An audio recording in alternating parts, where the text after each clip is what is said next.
আজ বাড়ি যাবেন, এই ছটা অভ্যাস যদি আপনার মায়ের মধ্যে থাকে, মায়ের হাত ধরে ক্ষমা চেয়ে বলবেন, মা একটু নিজেকে পরিবর্তন হও। মেয়ের মধ্যে থাকলে পরিবর্তন করাবেন, বোনের মধ্যে থাকলে পরিবর্তন করাবেন, স্ত্রীর মধ্যে থাকলে পরিবর্তন করানোর জন্য তাকে বলবেন। ছটা অভ্যাস কি শুনে নিন। এক নাম্বার হলো, ওই মেয়ে ছেলে জাহান্নামী নারী, নামাজ পড়ে রোজা রেখে জাহান্নামায় যাবে যে মেয়ে ছেলে তার স্বামীর সঙ্গে যখন কথা বলে, স্বামীর সঙ্গে যখন কথা বলে মেজাজ দিয়ে কথা বলে। অনেক মেয়ে ছেলে আছে দেখবেন, পাড়ার লোকের সঙ্গে কথা বলে মিষ্টি ভাষায়, আর স্বামীর সঙ্গে যখন কথা বলে মেজাজ দিয়ে কথা বলে। ওই নারী নামাজ পড়ে রোজা রেখে জাহান্নামায় যাবে। দুই নাম্বার হলো, ওই মেয়ে ছেলে নরকবাসিনী জাহান্নামী নারী, যে নারী স্বামীর দুর্নাম বদনাম অন্যের কাছে করে বেড়ায়। দু ছেলের মা হয়ে গেল, আজও সেই 9-এ পড়া ছেলেটার সঙ্গে প্রেম করেই চলেছে। তিন নাম্বার হলো, ওই নারী নামাজ পড়ে রোজা রেখে জাহান্নামায় যাবে যে নারী স্বামী থাকা সত্ত্বেও অন্য পুরুষের সঙ্গে পরকীয়ায় লিপ্ত হয়, জেনায় লিপ্ত হয়। চার নাম্বার হলো, ওই মেয়ে ছেলে নরকবাসিনী জাহান্নামী নারী, যে মেয়ে ছেলে বিনা কারণে স্বামীর বিছানা ছেড়ে দিয়ে অন্য বিছানায় রাত কাটায়। অনেক মেয়ে ছেলে আছে দেখবেন, মেয়েটার বয়স 60 বছর, বুড়োর বয়স 70 বছর। বুড়ো হার্টের রোগী, সুগারের রোগী, প্রেসারের রোগী, কখন মরে কখন বাঁচে তার ঠিক নেই। বুড়ি বুড়োর কোনো খবরই রাখে না। বুড়ি কি করে শুনবেন?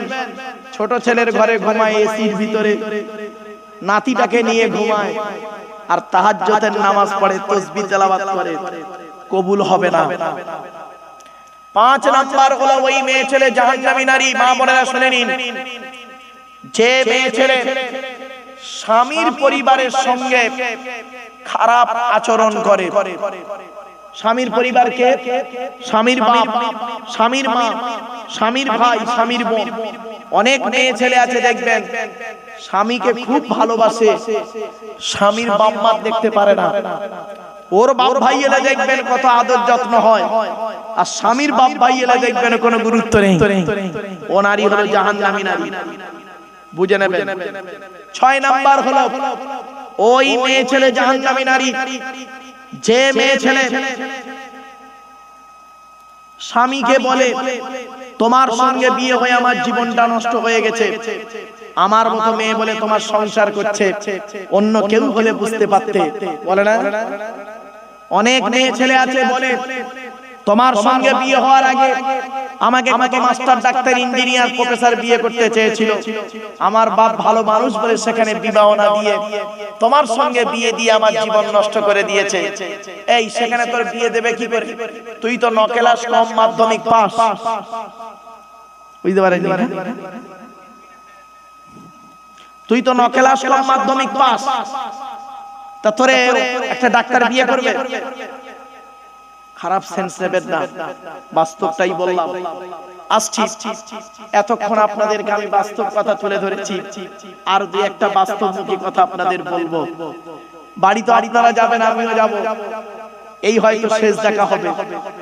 যদি মরে যাই তো হয়ে গেল, বেঁচে থাকলে আবার হয়তো কোনোদিন দেখা হবে, কথা হবে। কিন্তু যাওয়ার আগে এই কথাটা শুনে যান, বাড়ি যাওয়ার আগে দয়া করে এই কথাটি শুনে যান। কিয়ামতের মাঠে 2 দিকের প্রশ্ন হবে। কদিকের? 2 দিকের প্রশ্ন হবে। 1 নাম্বার প্রশ্ন হবে আল্লাহর তরফ থেকে, হুকুকুল্লাহ, আল্লাহর হক সম্পর্কে। 2 নাম্বার প্রশ্ন হবে বান্দার হক সম্পর্কে, হুকুকুল ইবাদ, বান্দার তরফ থেকে প্রশ্ন হবে। আল্লাহর তরফ থেকে কি কি প্রশ্ন হবে শুনে নিন। আল্লাহ বলবেন, তুই ঈমান এনেছিস, নামাজ পড়েছিস, রোজা রেখেছিস, অর্থ দিয়েছিলাম, হজ করেছিস, যাকাত দিয়েছিস। আপনি আমি সেই দিন কি করব? মার খাবার ভয়ে আল্লাহ মাঝে মাঝে নামাজ পড়েছিলাম, মাঝে মাঝে রোজা রেখেছিলাম, শয়তানের পাল্লায় আর করতে পারিনি।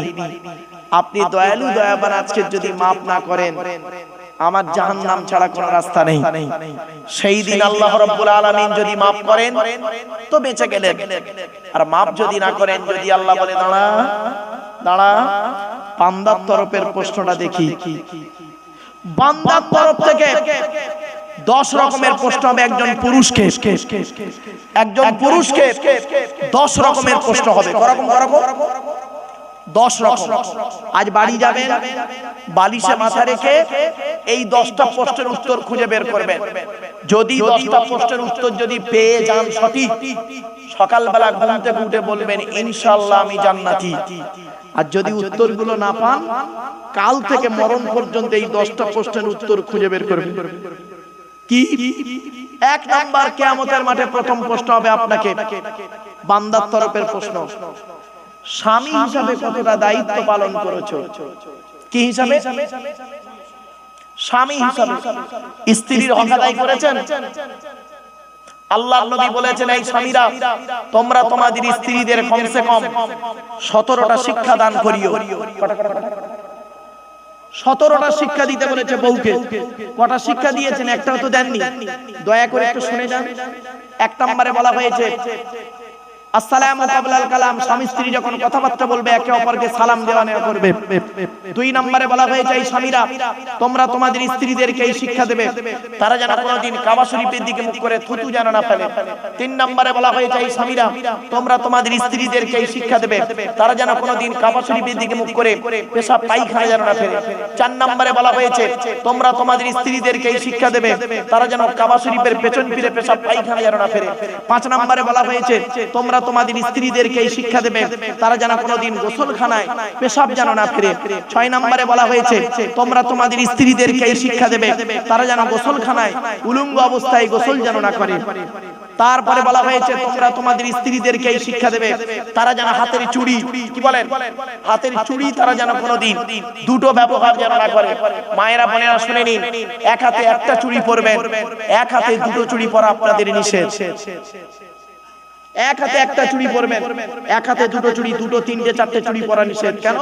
আল্লাহর নবী বলেছেন তোমার স্ত্রীর চুড়ির ঝুনঝুনি আওয়াজটা পরপুরুষের জন্য হলো হারাম।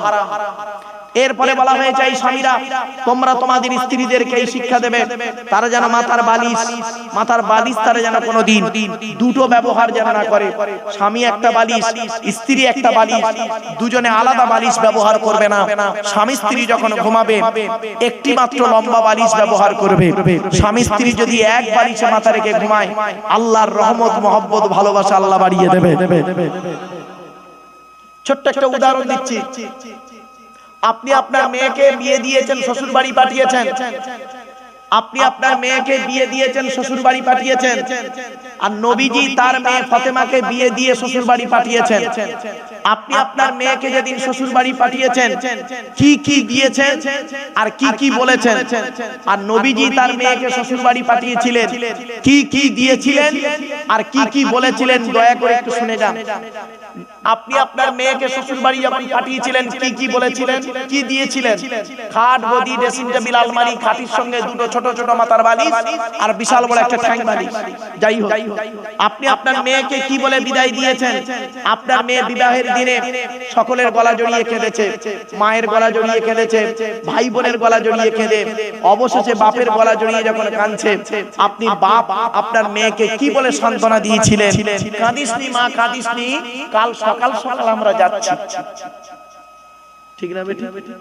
তুই সকালবেলা গিয়ে কি করবি? খেয়ে চলে রাগ করবেন না।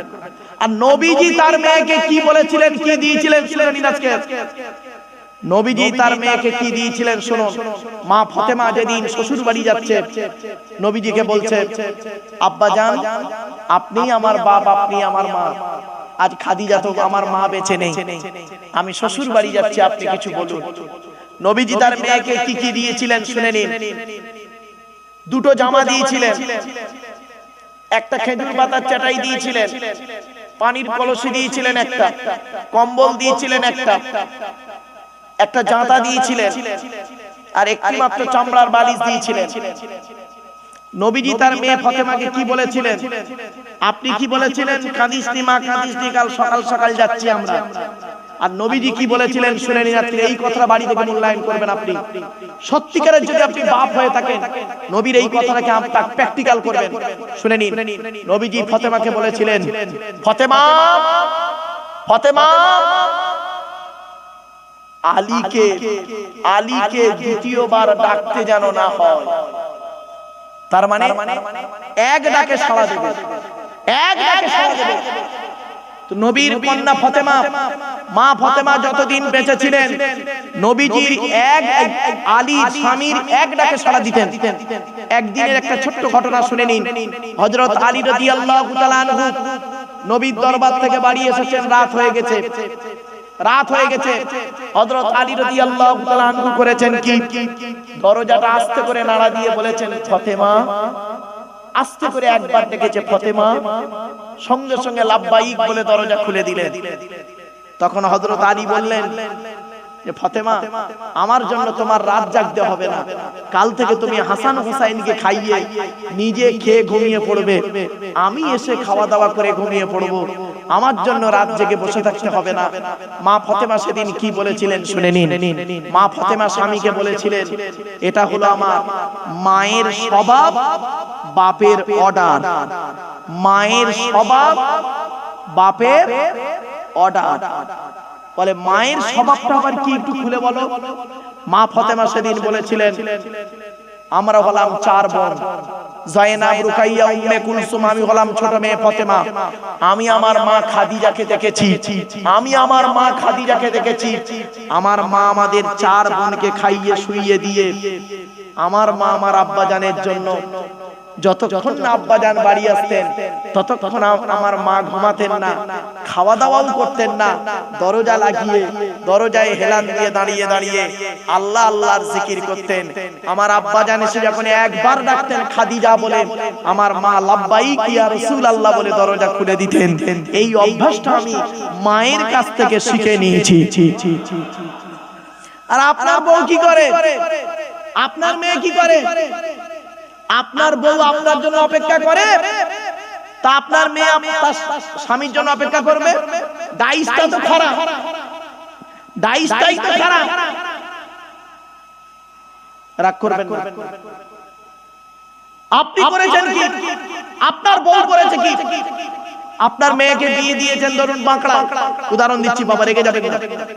আপনার মেয়েকে বিয়ে দিয়েছেন বাঁকড়া, আপনার বউ আপনার মেয়েকে ফোন করেছে শীতকালে সন্ধ্যে 7টার সময়, হ্যালো। মেয়ের মা মেয়েকে ফোন করে বলছে, হ্যালো কি করছিস মা? তা মেয়ে তখন বলছে, ওই রুটি করছি। তা জামাই কখন বাড়ি আসে মা? ওই আসে 11টা 12টার দিকে।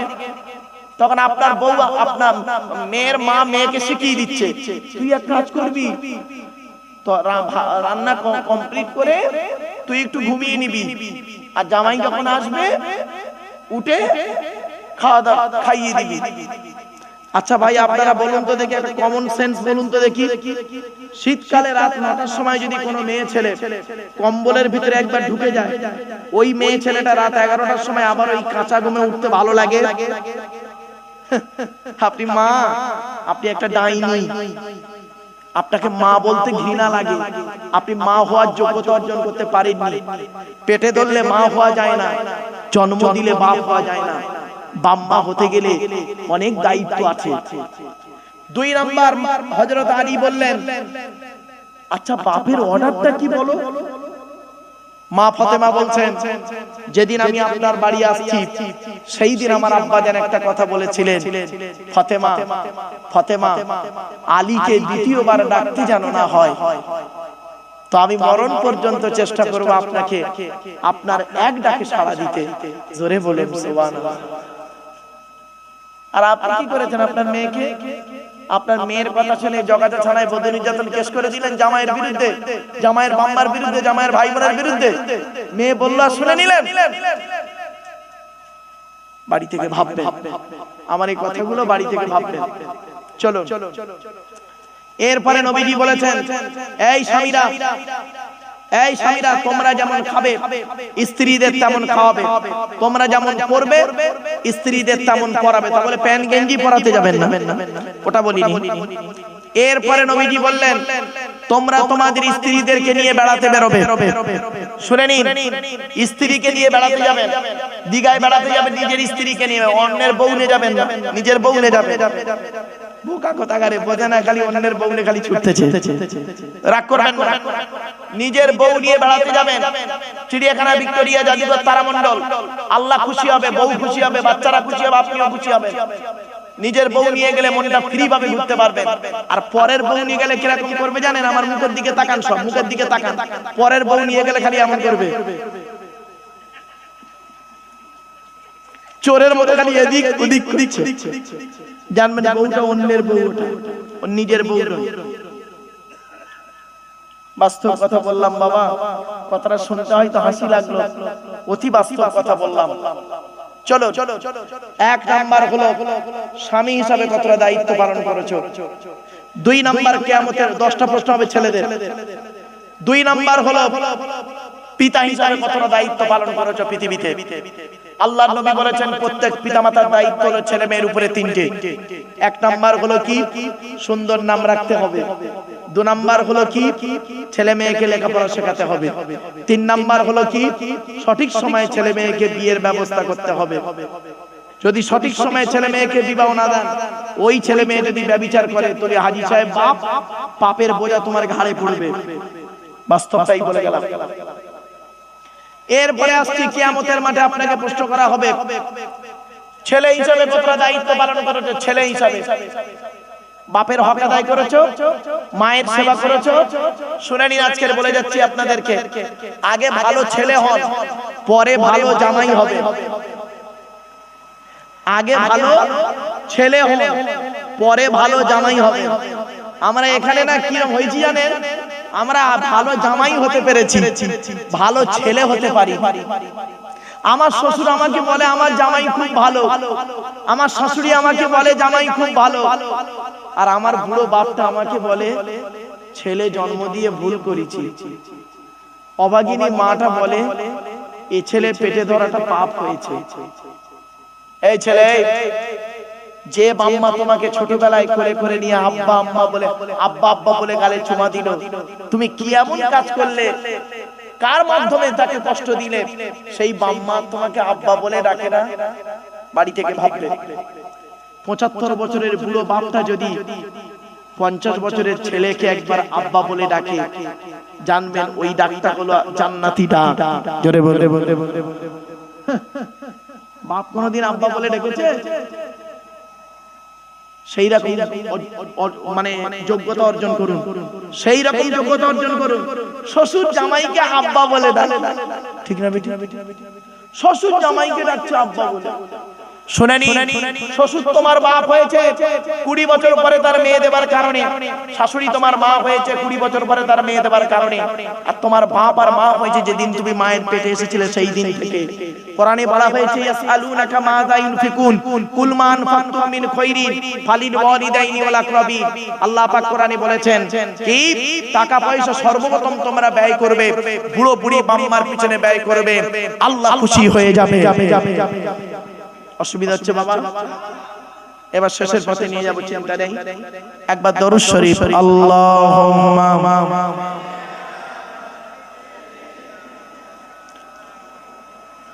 ওয়া আলা আলি সাইয়্যিদিনা মাওলানা মুহাম্মদ। এসো তোমরাই ইসলামে, এসো তোমরাই ইসলামে, হবে যে উজালা, মক্কা মদিনা নবী কামলিওয়ালা। আল্লাহুম্মা সাল্লি আলা, জোরে জোরে জোরে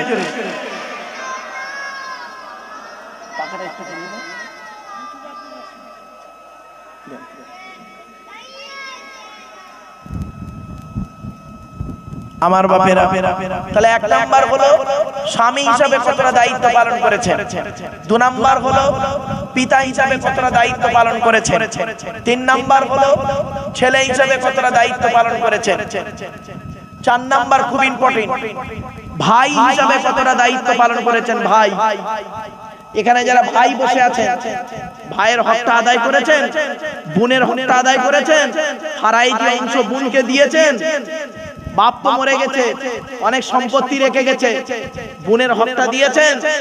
এই মেয়ে ছেলেরা, মা বোনেরা ভালো করে শুনে নিন, বাপ যদি মারা যায়, মা যদি মারা যায়, এক ভাই আর দুটো বোন যদি থাকে, আর বাপের যদি 50 লক্ষ টাকা থাকে কি 10 লক্ষ টাকা যদি থাকে, ভাই পাবে 5 লাখ টাকা আর দুটো বোন পাবে আড়াই 5 লাখ টাকা। এটা কোরআনের দলিল। এটা দেওয়ার পরে ভাই বোনের সম্পর্ক রাখাটাই হলো ঈমান। তুমি বোনের ফারাইজি অংশ দাওনি, তুমি আবার নামাজি পরেজগার লোক। হ্যাঁ, এত সহজ নয়। 5 নাম্বার হলো চাচা হিসাবে কতটা দায়িত্ব পালন করেছো। চাচা, এখানে যত চাচা বসে আছেন, বাপ মারা গেছে, চাচা বেঁচে ছিলেন, ছোট ছোট ভাই বোনের সম্পত্তি নিজের নামে রেকর্ড করে বসে আছে। মনে রেখো, কবরে শুতে হবে, কবর কাউকে ছাড়বে না। 6 নাম্বারটা খুব ইম্পর্টেন্ট। বোনাই হিসাবে কি দায়িত্ব পালন করেছো? বোনাই, আপনারা কি বলেন, দুলাভাই নাকি? আরে ভাই বলুন না, দুলাভাই বা বোনাই? বোনাই বা দুলাভাই হিসাবে কি দায়িত্ব পালন করেছেন? খুব খতরনাক। এই বোনাইরা, দুলাভাইরা শুনে নাও, শালীর সঙ্গে কিরূপ আচরণ করেছিলে। তোমার স্ত্রীর পেটে বাচ্চা, তোমার স্ত্রীর পেটে বাচ্চা ছিল, 9 মাসের বাচ্চা। তোমার স্ত্রী চলাফেরা করতে পারছিল না। তোমার শাশুড়ি তোমার মুখের পানে চেয়ে, তার মেয়ের মুখের পানে চেয়ে একটা 22 বছরের শালী বাড়িতে ছিল, শালীটাকে পাঠালো, যা তুই তোর বোনে, তোর বুবুর একটু উপকার করবি, রান্না টান্না করে দিবি। তোমার শালী তোমার বাড়িতে এসেছিল, দুলা ভাইয়ের বাড়িতে এসেছিল কি করতে? বোনের সহযোগিতা করতে। 6 মাস পরে শালী যখন বাড়ি গেল, শাশুড়ি জিজ্ঞাসা করছে, হারে মা, বোনের বাড়িতে 6 মাস কেমন কাটালি? মেয়েটা মায়ের গলা জড়িয়ে কাঁদছে আর বলছে, মা, আমার সর্বনাশ হয়ে গেছে। কেন রে মা? বলছে, মা, আমার পেটে 3 মাসের বাচ্চা। জ্ঞানী গুণী বুদ্ধিজীবী মানুষ বাড়ি থেকে ভাববেন কথাটা, কঠিন পাপ হবে। বনাইদের বলে যাচ্ছে, শালীর সঙ্গে খুবই আর কি, শালীর পেছনে, মোটরসাইকেলের পেছনে বলছে, খুব ঘুরেছ, ঘোরা সদ মিটিয়ে দেবে খবরে ঢোকা। এরপরে আসছি, দেওর হিসাবে দায়িত্ব কত পালন করেছো। আল্লাহর নবীর কাছে একদিন মেয়ে ছেলেরা আসছে। এই মা বোনেরা শুনে নিন, ঘুমিয়ে পড়েছে। এই মা বোনেরা শুনে নিন, মেয়ে ছেলেরা একদিন নারীর কাছে, নবীজির কাছে এসেছে। নারী জাতির একদিন নবীজির কাছে এসে বলছে, ইয়া রাসূলুল্লাহ, আমরা পৃথিবীতে কাকে বেশি ভয় করব? আল্লাহর নবী বললেন, নারীরা শোনো, যতদিন বেঁচে থাকবে একজন লোককে ভয় করবে, তোমরা মৃত্যুকে ভয় করো। নবীজি বললেন, নারীরা মৃত্যুকে ভয় করো? তা বলছে, হ্যাঁ হে নবী, আমরা মৃত্যুকে ভয় করি। নবীজি বললেন, মৃত্যুর মতো ভয় করবে একজন লোককে, তার নাম কি? তার নাম হলো দেওর। দেওর বোঝেন তো? মৃত্যুর থেকেও খতরনাক। আর অনেক দেওর এখানে আছে, দেখবেন যত নোংরা ইয়ারকি ভাবিদের সঙ্গে করে, অনেক ভাবি আছে দেখবেন দেওরদের সঙ্গে নোংরা ইয়ারকি করে, খোদার গজব পড়বে, জাহান্নামী নারী আর পুরুষ তোমাকে কিয়ামতের মাঠে ধরা হবে। দেওর হিসাবে দায়িত্ব কতটুকু পালন করেছিলেন? এবার চলো 7 নাম্বার হচ্ছে জামাই বাবু হিসাবে, মানে ফুপুর বরকে আপনারা কি বলেন? ফুপুর বর, জামাই বাবু হিসাবে কতটা দায়িত্ব পালন করেছেন? খালু হিসাবে কতটা দায়িত্ব পালন করেছেন? খালার বর ধরা হবে কিয়ামতের মাঠে। 8 নাম্বারটা খুব ইম্পর্টেন্ট। এই বাচ্চা, এই চুপ কর বাবা, এক্ষুনি শেষ করে দেবো, বাপ চিন্তা নেই, তোরা এইসব আলোচনা বুঝবিনি বাপ। আর এই ওয়াজ শোনার লোকের খুব অভাব। 8 নাম্বারটা খুব ইম্পর্টেন্ট। মামা হিসাবে কতটা দায়িত্ব পালন করেছো। এখানে যত মামা বসে আছে, মামা যত মামা আছে, কিয়ামতের মাঠে জবাব দিতে হবে। ও মামা, তোমার বোনের বর মরে গেল অ্যাক্সিডেন্টে, বোনের দুটো বাচ্চা ছিল, বোনটা বিধবা হয়ে গেল। তুমি ঈদের সময় তোমার বাচ্চাদের জন্য, তোমার বউয়ের জন্য শপিং করেছো দামি দামি কাপড়, আর বোনটার দুটো বাচ্চা ছিল, তাদের দিকে তাকালে না, তোমাকে মামা বলতে ঘৃণা লাগে। তোমার মতো মামা হলো কিয়ামতের মাঠে জাহান্নামে। কি ভাবছেন আপনি? গালে দাঁড়িয়ে মাথায় টুপি দিলে জান্নাতে চলে যাবে? বাহ! কোন মৌলভী সাহেব বললো আপনাদের? মামা হিসেবে কিয়ামতের মাঠে তোমার জবাব দিতে হবে, কোনো ছাড় নেই। এজন্য এখানে যারা মামা হয়েছে, খবরদার বাবা, দায়িত্ব পালন করবেন। 9 নাম্বারটা আরো ইম্পর্টেন্ট। দাদু হিসেবে কতটা দায়িত্ব পালন করেছেন? দাদু, বাপের বাপকে কি বলেন? এখানে অনেক দাদু বসে আছে। দাদু হিসেবে কতটা দায়িত্ব পালন করেছেন? কিয়ামতের মাঠে আপনাকে ধরবে আল্লাহ। বাপের 4টে ছেলে, বাপের 4টে ছেলে, বড় ছেলেটা, এই বাচ্চা আসতে শুনেনি, বাপের 4টে ছেলে, বড় ছেলেটা চাকরি করে, ওস্তাগার, প্রচুর টাকার মালিক। বড় ছেলের ছেলেকে তুমি ভালো ভালো খাবার কিনে দাও, বিস্কুট কিনে দাও, চকলেট কিনে দাও, আর ছোট ছেলেটা টোটো চালায়, গরিব, তার বাচ্চাকে তুমি দেখো না, তোমাকে দাদু বলতে ঘৃণা লাগে। কিয়ামতের মাঠে তোমার মতো দাদুকে আগে জাহান্নামায় দেবে। অনুরোধ করে বলে যাচ্ছি। 10 নম্বর হলো নানা হিসাবে কতটা দায়িত্ব পালন করেছো। এখানে অনেক নানা বসে আছে। নানা, বাপের 4টে মেয়ে ছিল, বড় জামাইটা চাকরি করে, প্রচুর টাকার মালিক, বড় জামাইয়ের বাচ্চাদের খুব ভালোবেসেছো, আর ছোট জামাইটা গরিব, লেবারের কাজ করে, তার বাচ্চাদের দিকে লক্ষ্য রাখুনি। তোমার মতো নানাকে কিয়ামতের মাঠে জাহান্নামের আগুনে পোড়ানো হবে। তাহলে কটা হলো? 10টা হয়েছে। কি কি আবার রিভাইজ করে দিচ্ছি। 1 নাম্বার স্বামী হিসাবে কতটা দায়িত্ব পালন করেছিলে। 2 নাম্বার পিতা হিসাবে কতটা দায়িত্ব পালন করেছিলে। 3 নাম্বার ছেলে হিসাবে কতটা দায়িত্ব পালন করেছিলে। 4 নাম্বার ভাই হিসাবে কতটা দায়িত্ব পালন করেছিলে। 5 নাম্বার চাচা হিসাবে কতটা দায়িত্ব পালন করেছিলে। 6 নাম্বার হলো দুলা ভাই হিসাবে, দেওর হিসাবে কতটা দায়িত্ব পালন করেছিলে। 7 নাম্বার জামাই বাবু হিসাবে, খালু হিসাবে কতটা দায়িত্ব পালন করেছিলে। 8 নাম্বার মামা হিসাবে কতটা দায়িত্ব পালন করেছিলে। 9 নাম্বার হলো দাদু হিসাবে কতটা দায়িত্ব পালন করেছিলে। 10 নাম্বার হলো নানা হিসাবে কতটা দায়িত্ব পালন করেছিলেন। এই 10টা জিনিসের বাইরে এখানে কেউ আছেন আপনারা?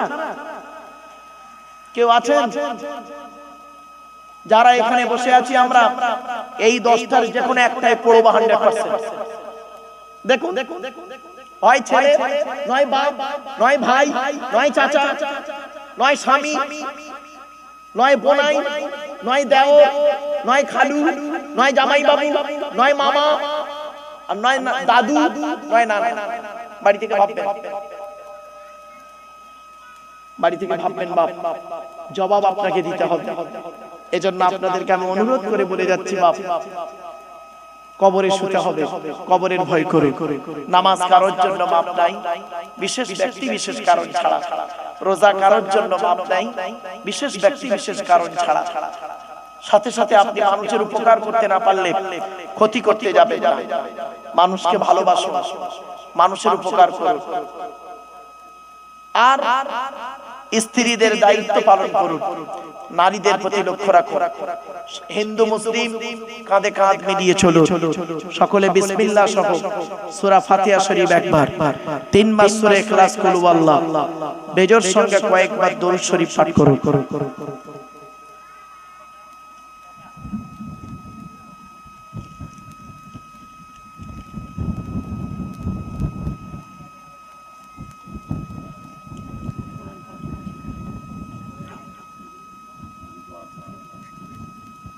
কোরআন খতম 113 বার, 114টা কোরআন খতম হয়েছে। জোরে বলুন সুবহানাল্লাহ।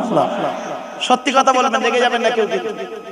এই 114টা খতম আমার মনে হচ্ছে আমার মা বোনেরাই পড়েছে। বেশিরভাগ। আমাদের অত সময় আছে আমরা গুটকা খাবো না ওই করব, ঠিক না বেটি? এই হাওড়া জেলার ছেলেরা, বাবা অনুরোধ করে বলে যাচ্ছি, এই হাওড়া জেলার এই এলাকার ছেলেরা, এদের মধ্যে বেশিরভাগ দেখি এরা বিড়ি খায় না। হাওড়া জেলার ছেলেরা বিড়ি খায় না বললেই হয়, বিড়ি বিড়ি বিড়ি আড়াই প্যাচে মালটা খায় না, সিগারেটটা খায়। সিগারেটটা অত না খেলেও তেরেঙ্গা, খৈনি, গুটকা, শান্তি, বিমলটা খুব খায়। বাবা অনুরোধ করে বলছি, বাপ ওই বিমলের গায়ে দেখবেন লেখা আছে, ইংরেজিতে একটা বাক্য লেখা আছে, tobacco is injurious to health, স্বাস্থ্যের জন্য ক্ষতিকর। বাবা খেও না বাপ, ছেড়ে দাও, শরীরকে শেষ করে দেবে। একটা তেরেঙ্গাকে না এক গ্লাস পানিতে রাখবেন, এমন কিছু জিনিস আছে দেবেন, গলিয়ে দেবে, নারীটাকে কি করে দেয় জানো না বাপ? বড় বড় ডাক্তাররা বলে একটু বন্ধ করে দাও বাপ, নেশাদ্রব্য জিনিস হলো হারাম, মদ খাওয়া ত্যাগ করে দাও, মদকে ত্যাগ করে দাও। আল্লাহ কোরআনে বলেছেন মদ হারাম, 4 জায়গায় বলেছে মদ হারাম। মদ খেও না বাপ। সুদ কারবার বন্ধ করে দিন, সুদ কারবার বন্ধ করে দিন, হারাম। মদ খাওয়া হারাম। ব্যভিচার থেকে দূরে সরে থাকুন, ব্যভিচার পারলে বিয়ে করে নিন, ব্যভিচার করবেন না। জিনা করা হারাম, বিয়ে করা হালাল। জিনা করলে শয়তান খুশি হয়, আল্লাহ নারাজ হয়, আর বিয়ে করলে শয়তান নারাজ হয়, আল্লাহ খুশি হয়। তা কোনটা করবে ভাবু? কলেমা পড়া হয়েছে এক খতম 92,200 বার, 92,200 বার। সূরা ইয়াসিন পড়া হয়েছে 265 বার, জোরে বলুন সুবহানাল্লাহ। আয়াতুল কুরসি 39 বার, দরুদ ইব্রাহিম 163 বার, সূরা ফাতিহা 107 বার, সূরা রহমান 50 বার, সূরা মুজাম্মিল 55 বার, সূরা মুলক 1062 বার। আল্লাহর নবী বলেছেন কোন ব্যক্তি যদি সূরা মুলক পড়ে রাতের বেলা ঘুমায়, ওই ব্যক্তি মারা যাওয়ার সাথে সাথে ওর কবরটাকে আল্লাহ পাক আলোয় আলোকিত করে দেয়। তাসবিহ খতম হয়েছে 1,04,000 বার, সূরা ওয়াকিয়া 101 বার। আল্লাহ রাসূল বলেছেন কোন ব্যক্তি যদি রাতের বেলা ইশার নামাজ পড়ে সূরা ওয়াকিয়া পড়ে ঘুমায়, আগামী দিনের রিজিকের দায়িত্ব আল্লাহ নিয়ে নেয়। সূরা কাহাফ 10 বার। রাসূলুল্লাহ বলেছেন জুম্মার দিনে যদি কোনো ব্যক্তি সূরা কাহাফ পড়ে, আল্লাহ পাক তার কবরের গুনাহকে maaf করে দেয়। আর এমনি দরুদ শরীফ পড়া হয়েছে 6300 বার। বাপেরা আসুন আমরা আল্লাহর কাছে মোনাজাত করব, তবে তাবারুকের ব্যবস্থা আছে? কি বসিয়ে খাওয়াবেন নাকি না? ও প্যাকেটে দেবেন, তাই তো? প্যাকেট করা আছে নাকি? প্যাকেট করা আছে। বাবা এতক্ষণ ওয়াজ করলাম, দয়া করে কেউ রাগ করবেন না, তাবারুক আপনাদের দেয়া হবে। কি আছে? লজ দেয়া হবে। দয়া করে আপনাদের হাতে ধরে বলছি, এইভাবে কেউ নেবেন না, মানে ডবল নেবেন। খুব পেরেছি যুবক ছেলেগুলো, যাক যাক, এ বাচ্চাটাও জেগে আছে, তুই বুঝতে পারছিস? হ্যাঁ চলো চলো, বলতে হবে সব কি নরমালের বাচ্চা, এসব সিজারের বাচ্চা, বহুত চালাক। চলো চলো এগিয়ে যাই, আসুন আমরা মোনাজাত করব, সকলে মোনাজাতে শামিল হবেন। আল্লাহুম্মা আমিন। ربنا ظلمنا انفسنا وان لم تغفر لنا وترحمنا لنكونن من الخاسرين ربي زدني علما ربي ارحمهما كما ربياني صغيرا রব্বুল আলামিন সন্ধ্যা থেকে নিয়ে এখন পর্যন্ত যা কিছু আলোচনা হয়েছে মাবুদ, পড়ার মধ্যে, শোনার মধ্যে, বলার মধ্যে যদি কোনো রকমের ত্রুটি হয়ে যায়, গফফার নামের ওসিলা করে maaf করে দিন আল্লাহ। বহু কোরআন খতম হয়েছে, দরুদ শরীফ, কলমা শরীফ, সূরা ফাতিহা, ইয়াসিন, সূরা কুল হুয়াল্লাহ, সূরা কাহাফ থেকে শুরু করে অনেক কিছু পড়া হয়েছে। পড়ার মধ্যে শোনার মধ্যে বলার মধ্যে যদি কোনো রকমের ত্রুটি হয়ে যায় গফফার নামের উসিলা করে maaf করে দিন। সওয়াব দিয়ে থাকেন বাবা আদম থেকে নিয়ে এখন পর্যন্ত যত নবীন সিদ্দিকিন শুহাদা সালিহিন তাবেঈন তাবেঈন আইম্মায়ে মুস্তাকিদিন কুল মুসলিমিন আল মুসলিমা মুমিনিন আল মুমিনা হুজুরদের আরওয়াহ মুবারকের সওয়াবটুকু পৌঁছায় দিন। तमाम আম্মে کرام আউলিয়া کرام উলামায়ে کرام মুহাদ্দিসিন মুফাসসিরিন মুহাক্কিকিন উসুলিন ফাকিহিন সকলের আরওয়াহ মুবারকের সওয়াবটুকু পৌঁছায় দিন। আল্লাহ আমরা যারা হাত তুলেছি আমাদের বাপ মা ভাই বোন দাদা দাদি নানা নানি খালা খালু ফুফা ফুফু মামা মামি শ্বশুর শাশুড়ি ছেলে মেয়ে স্বামী স্ত্রী যারা কবরস্থ হয়ে আছে সকলের গুনাহ জাবকে maaf করে দিন। আল্লাহ যারা পৃথিবীতে জীবিত আছে তাদের সেবা করার তৌফিক দান করুন। আল্লাহ আমাদের সকলের ঋণ থেকে মুক্তি করে দিন, কন্যাদায়কে দূর করে দিন, সুপাত্র মিলায় দিন, চাষাবাদ রুজি রোজগার ব্যবসা বাণিজ্যে কাজ কারবারে বরকত দান করুন। হালালকে গ্রহণ করা হারামকে বর্জন করার তৌফিক দান করুন। কাফেরদের মোকাবেলা ইসলামকে জয়ী করে দিন। ভাই ভাইয়ের মহব্বত, স্বামী স্ত্রীর মহব্বত, বাপ বেটার মহব্বত, পাড়া প্রতিবেশীর মহব্বত, ভক্তি শ্রদ্ধা সম্মান বজায় রাখার তৌফিক দান করুন। আল্লাহ আমি অধম গুনাহগার, আমার সঙ্গে কত আলিম হাফেজ হাজি গাজী জ্ঞানী গুণী বুদ্ধিজীবী মানুষেরা বাবাজিরা যুবক ভাইরা স্নেহের কচি কচি বাচ্চারা মা বোনেরা হাত তুলেছে। আল্লাহ যার হাতকে ভালোবাসেন তার হাতের ওসিলা করে আমাদের দোয়াকে কবুল করে নিন। যে যা উদ্দেশ্য নিয়ে হাত তুলেছেন সকলের মনের কামনা বাসনা মনে মনে আল্লাহর কাছে চান।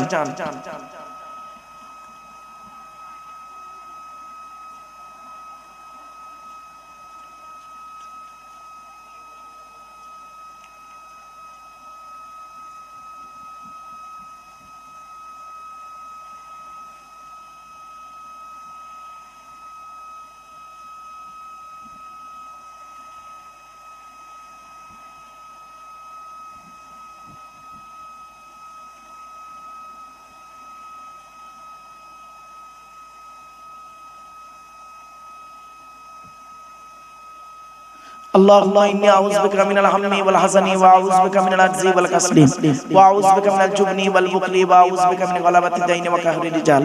আল্লাহ ঋণ মুক্ত সুদ মুক্ত জেনা মুক্ত শিরক মুক্ত পাপ মুক্ত জীবন যাপন করার তৌফিক দান করুন।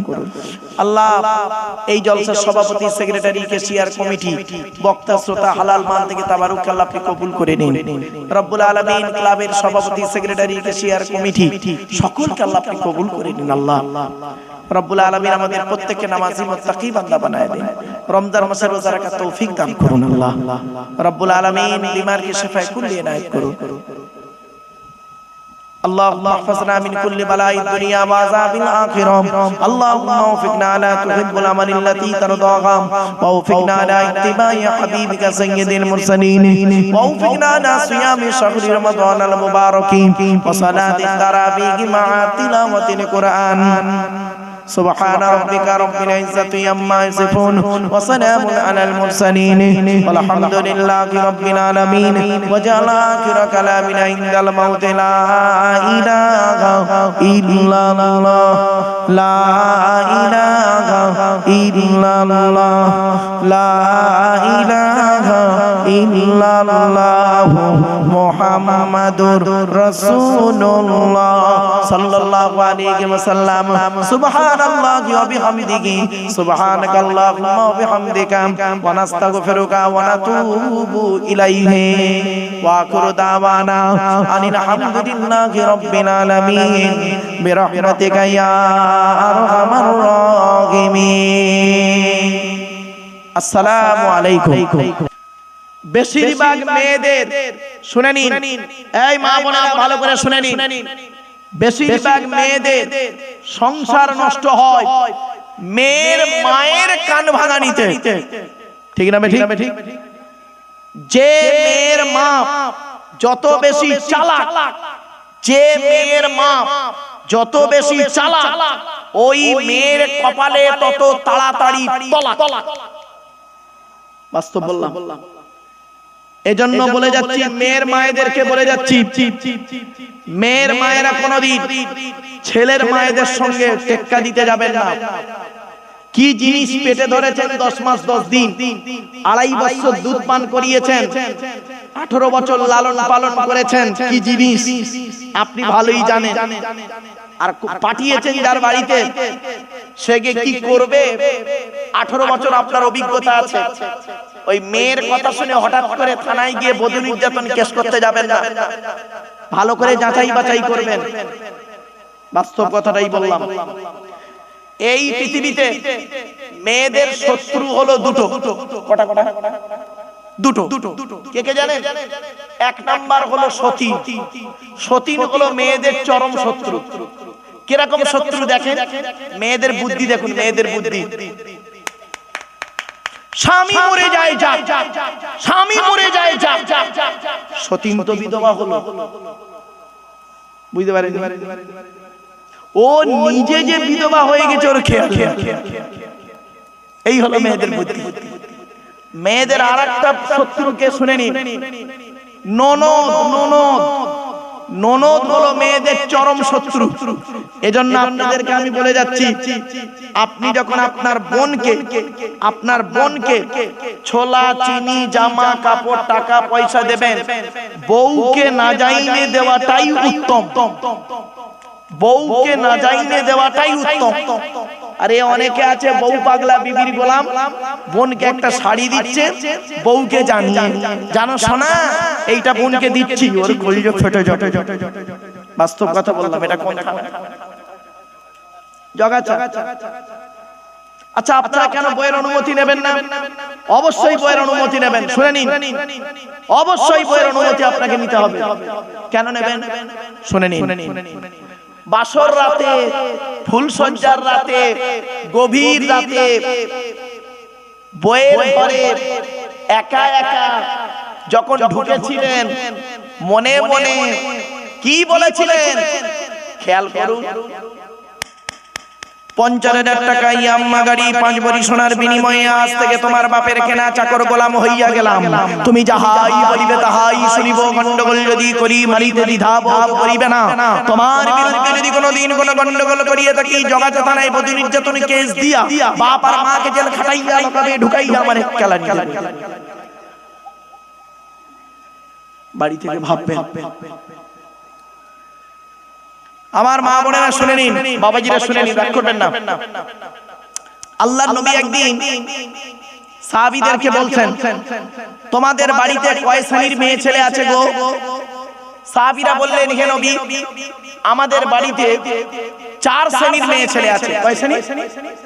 4 শ্রেণী। আপনার আমার বাড়িতে 4 শ্রেণীর মেয়ে ছেলে আছে। কে কে? মা,